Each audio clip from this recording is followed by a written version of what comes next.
Ikaw gyud perminti first akong vlog sir, nag-vlog mo kuno hay pug ko sir. Char lagod nga vlogs. Abi. Para mag-voice Shout out from El Salvador. Sorry. Good morning Kuya Gary. And mga ka-amazing akong gidala diri sa Rizal Ruay nga ako ang mga guest nga gikan pa sa LGU El Salvador Misamis Oriental.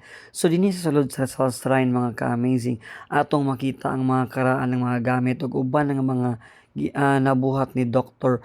Jose Rizal sa Dapitan. So dili makita nato ang katong karaan niya nga sinina, then iyang family tree kana siya, and then sa unahan na dito ang blackboard. Original gito siya nga blackboard mga ka-amazing. O sa second floor nga bahin sa Rizal Museum naa diri ang gamit niya sa pang-opera sa mata ug ang karaan nga antipara siyang mama kay si Dr. Rizal mga ka-amazing ophthalmologist man siya, so na-inspired siya nga mag-ophthalmologist tungod kay mag-doktor sa mata tungod kay ang iyang mama na diferensya sa mata atong panahon na. So thank you so much for watching. Please like, follow and share my page. Ka-amazing.